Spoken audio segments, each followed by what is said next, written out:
All right, let's dive into one of literature's most audacious and, well, heartbreaking experiments. We're going to talk about a novel that asked a single monumental question. What would actually happen if a truly perfect, Christ-like person were to walk among us right now in the modern world? And that was the exact challenge Fyodor Dostoevsky set for himself in The Idiot. He laid it out right there in his letters. His goal was to create a positively beautiful man. But not in some ancient biblical setting. No, he wanted to place this man right in the middle of the cynical, chaotic society of 19th century Russia. So, where did this huge experiment even come from? Well, it wasn't just some random idea.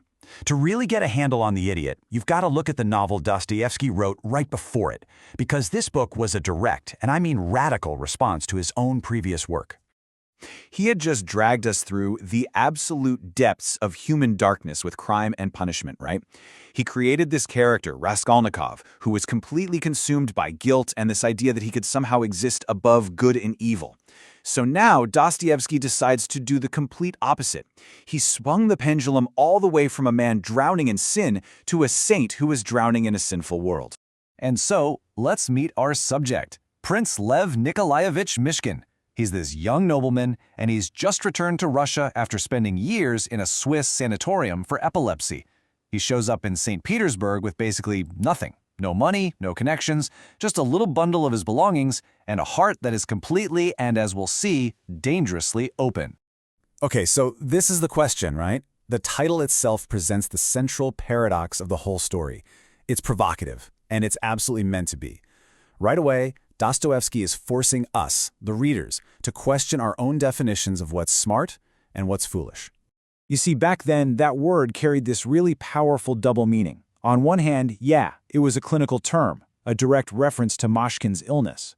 But it also pointed to this profound spiritual archetype in Russian culture, the holy fool, this figure who seems kind of mad to the rest of the world, but actually sees these divine truths that nobody else can. And these are the traits that get him into so much trouble. In a society that's obsessed with money and status and deception, his most beautiful qualities make him a total outcast. He's completely honest when everyone else expects lies. He forgives people who are actively trying to hurt him. He only sees the good in others, which just makes him look naive.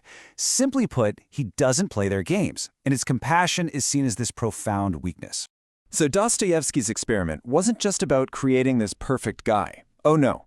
The real test was dropping him into the most unforgiving environment imaginable, the complex, corrupt, passion-fueled world of St. Petersburg's high society. And almost immediately, he gets tangled up in this destructive love triangle and a deadly rivalry that's going to test his goodness to its absolute limit. These three people, Nastasya, Aglaya, and Rogozhin, they form this kind of vortex of passion and pride and obsession that just sucks Myshkin right in. What's so fascinating is how Dostoevsky frames the rivalry between Myshkin and Rogozhin.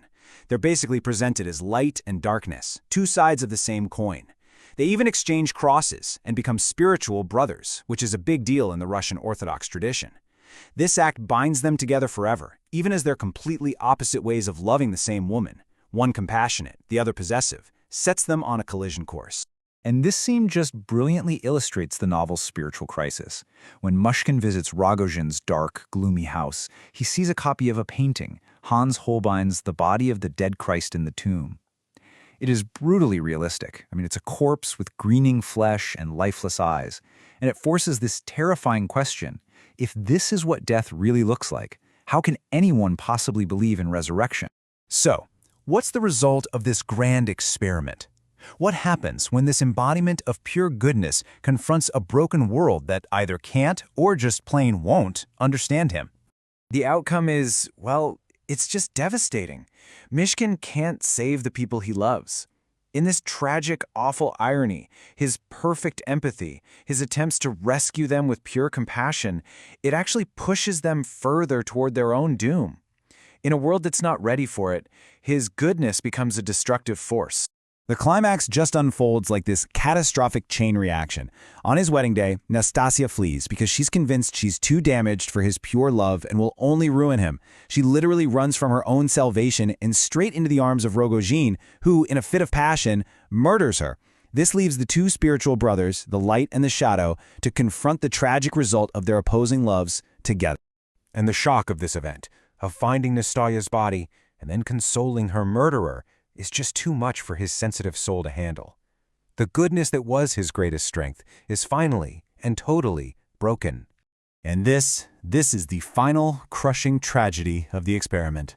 The man who started the story as a metaphorical idiot because of his spiritual purity is broken by the world into a literal, mindless one.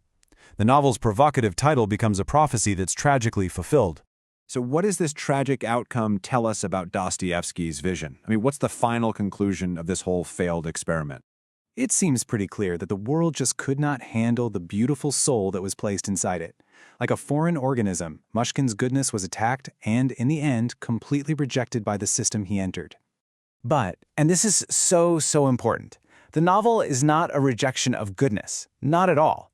It's a tragedy that serves as an indictment of the world, not of goodness itself. Myshkin's story shows us this beautiful, noble potential that's been lost, a reflection of what we all could be. And this leaves us with the novel's final, lingering question, one that honestly feels startlingly relevant today. Dostoevsky's experiment may have ended in tragedy for his character, but it leaves us all with an unforgettable and deeply unsettling question about our own world. Can beauty really save a world that no longer seems to recognize it?